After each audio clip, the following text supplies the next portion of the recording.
सभी स्टूडेंट्स को कॉलेज के इस यूट्यूब चैनल में आज एक बार फिर मैं अपने आप से विधि तृतीय वर्ष के छात्रों को रूबरू करने जा रहा हूं।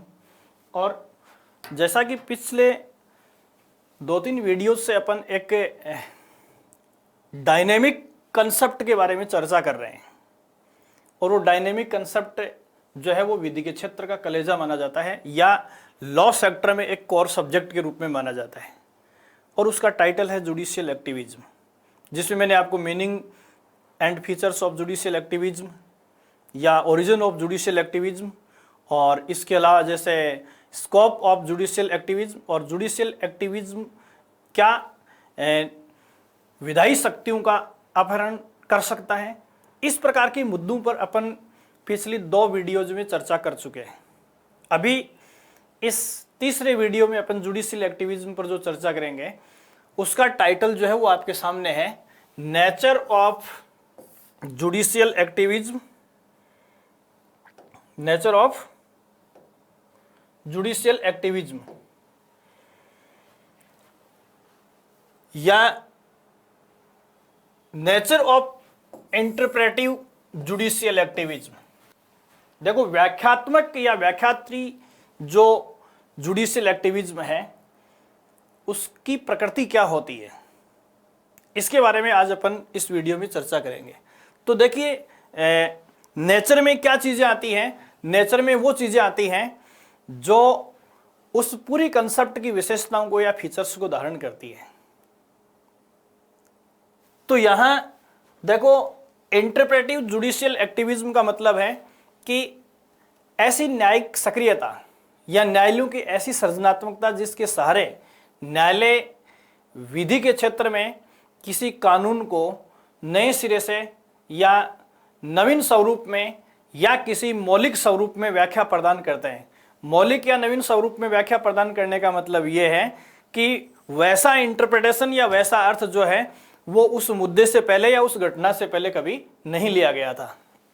तो यहां इस संबंध में अपन यदि विधिशास्त्र में जुडिशियल एक्टिविज्म का अध्ययन करें तो हमारे सामने 2 डायमेंशन जो है वो उभर कर आते हैं।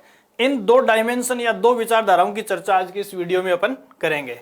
तो देखो, ये 2 डायमेंशन जो हैं इस मुद्दे पर, उनमें पहला है जुडिशियल मोटिव। देखो, न्यायिक हेतुवाद, ध्यान से देखेंगे, इसको हिंदी में अपन क्या कहेंगे, न्यायिक हेतुवाद। और देखो, न्यायिक हेतुवाद का मतलब यह है कि न्यायालय में जिस किसी वाद को दाखिल किया जाता है उस मामले का कोई न कोई मोटो, उसका कोई न कोई हेतु या उसका कोई न कोई तुक होता है। या यूं कह सकते हैं कि न्यायालय में वाद लाने वाले पिटिशनर्स का या आवेदकों का या वादियों का अपना कोई न कोई एक न्यायालय से उम्मीद होती है, अपेक्षा होती है, और संबंधित न्यायाधीश से हर पक्षकार ये चाहता है कि वो अपने तर्क या अपने लॉजिक के सहारे उस मोटो को हल करेगा जिस मोटो से या जिस उद्देश्य से मामले को न्यायालय में प्रस्तुत किया गया है। तो यहां देखिए, इसको बहुत ही समराइज रूप में अपन ये दे सकते हैं कि logic of justification, logic of justification. तो यहां देखो, सबसे बड़ा जो न्यायिक हेतुवाद होता है जुडिशियल एक्टिविज्म में वो ये है कि न्याय की दिशा में न्यायाधीश तर्क का जरूर इस्तेमाल करें। एक पैसिव या इनएक्टिव बॉडी की तरह ट्रेडिशनल तरीके से बिना सोचे विचारे, बिना दिमाग का इस्तेमाल किए, बिना अपने तर्क का इस्तेमाल किए, बिना चिंतन किए, बिना तर्क किए कोई भी जजमेंट जो है वो न्यायालय नहीं देगा। पहला डायमेंशन ये है। तो कहने का मतलब ये है कि पहला डायमेंशन ये है कि न्यायालय प्रत्येक जजमेंट में अपने लॉजिक का सहारा लेता है। लॉजिक का सहारा लेने का मतलब क्या है? देखो, लॉजिक का सहारा लेने का मतलब ये होता है, जैसे मैंने पीछे शुरू में आपको बताया था कि logic is a specific type of thinking. और थिंकिंग में मैंने आपको बताया था कि थिंकिंग एक ऐसी मानसिक प्रक्रिया है जो किसी समस्या का समाधान प्रदान करती है, और लॉजिक जो है वो स्पेसिफिक टाइप ऑफ थिंकिंग है। तो कहने का मतलब है कि लॉजिक थिंकिंग का ऐसा टाइप है जो किसी भी समस्या का समाधान तो प्रदान करता ही है, लेकिन समस्या का समाधान करने के साथ साथ उसके कार्य और कारणों की विस्तारपूर्वक व्याख्या करता है और उन पूर्व सावधानियों के बारे में हमें बताता है कि क्या किया जाए कि आगे से इस प्रकार की समस्या हमारे सामने नहीं आए। तो देखो, न्यायिक हेतुवाद या लॉजिक ऑफ जस्टिफिकेशन, इसका मीनिंग क्या है कि जब भी न्यायाधीश किसी मामले में निर्णय देगा तो वो अपने मानसिक शक्ति का इस्तेमाल चिंतन की बजाय लॉजिक की तरह करेगा, और लॉजिक की तरह करने से हमारे सामने सबसे पहले वो काजेज या कारण सामने आएंगे जिनकी वजह से ऐसी प्रॉब्लम्स न्यायालय को फेस करनी पड़ती हैं या पार्टीज को फेस करनी पड़ती है। उसके बाद में हमें उनका समाधान मिलेगा, और समाधान मिलने के बाद ऐसे जजमेंट्स में ऐसी गाइडलाइन भी दी जाती हैं या ऐसे भविष्य में पालन करने वाले दृष्टांत प्रस्तुत किए जाते हैं अगर जिनके जरिए भविष्य में ऐसी समस्याओं से बचा जा सकता है। ये पहला डायमेंशन है कि जुडिशियल एक्टिविज्म जो है उसकी नेचर, उसमें क्या है। तो उसमें पहली विषय वस्तु या पहली विशेषता जो है वो है जुडिशियल मोटिव या लॉजिक ऑफ जस्टिफिकेशन। उसमें एक तर्क होना चाहिए प्रत्येक जजमेंट में, ऐसी अपेक्षा अपन जुडिशियल एक्टिविज्म के माध्यम से या इंटरप्रेटिव जुडिशियल एक्टिविज्म के माध्यम से करते हैं। दूसरा जो है मेकिंग ऑफ जुडिशियल डिसीजन, न्यायिक निर्णयों का निर्माण। देखो, डिसीजन जो होते हैं, निर्णय जो होते हैं, ये किस स्थिति का नाम है। तो देखो, जहां निर्णय की आवश्यकता हमें वहां पड़ती है जहां हमारे पास किसी भी समस्या के समाधान हेतु एक से अधिक विकल्प मौजूद होते हैं। देखो, सीधी सी बात यह है कि हमें किसी रास्ते से गुजरना है या किसी स्थान पर जाना है और उसके जाने के लिए हमारे पास एकमात्र रास्ता है।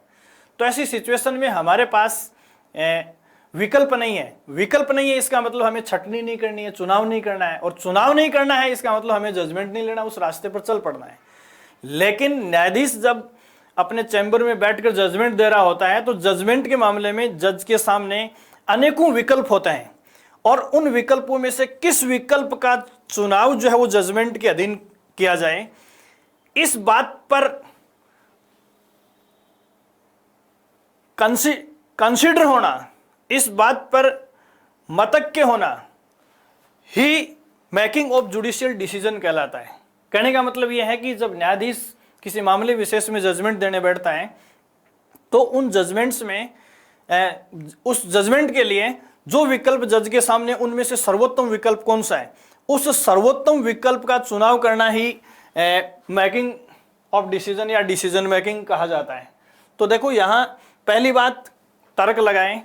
दूसरी बात यह है कि तर्क जब न्यायाधीश किसी मुद्दे पर इस्तेमाल करता है तर्क का, उस समय उसे अनेक विकल्प दिखाई देंगे, और उन विकल्पों में से जजमेंट में कौन से विकल्प का चुनाव करना है, यह भी न्यायाधीश से अपेक्षा की जाती है कि वो सर्वोत्तम विकल्प का चुनाव करे। ये दो डायमेंशन मोटे तौर पर है। इन दोनों डायमेंशन के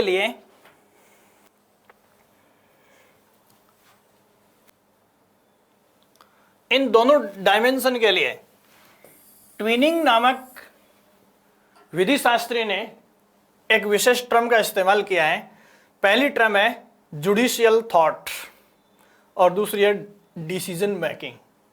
देखो, वो कहता है कि जुडिशियल एक्टिविज्म या इंटरप्रेटिव जुडिशियल एक्टिविज्म की दो खास विशेषताएं होती हैं। पहली विशेषता यह होती है कि जुडिशियल थॉट, जजमेंट देने वाले न्यायाधीश या न्यायालय का अपना एक दृष्टिकोण होता है, उसका अपना एक थॉट होता है। उस थॉट को लॉजिक के सहारे उस जजमेंट में प्रस्तुत किया जाता है। और दूसरी बात है डिसीजन मेकिंग। जिस समय जुडिशियल थॉट का यूज किया जाता है उस समय मौजूदा विभिन्न विकल्पों में से सुप्रीम या सुपरलेटिव ऑप्शन का चुनाव भी उन्हें अपने तर्क के सहारे करना होता है। ये दो खास विशेषताएं हैं इंटरप्रेटिव जुडिशियल एक्टिविज्म की। तो कुल मिलाकर अपन फाइनली निष्कर्ष के तौर पर यह कह सकते हैं कि इंटरप्रेटिव जुडिशियल एक्टिविज्म की नेचर में दो बातें आती हैं। पहली बात, जज अपने तर्क या निजी थॉट का इस्तेमाल करता है।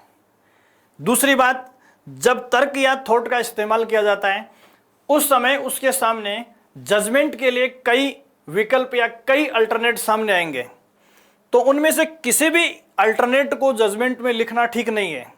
उसे इस बात के लिए भी मानसिक स्तर पर विश्लेषण करना पड़ेगा या अपनी ब्रेन स्टॉर्मिंग का सहारा लेना पड़ेगा जो उसे सर्वोत्तम विकल्प के लिए फिट करे या एबिलिटी प्रदान करे। कहने का मतलब यह है कि डिसीजन मेकिंग में सर्वोत्तम विकल्प के चुनाव की अपेक्षा न्यायालय से की जाती है।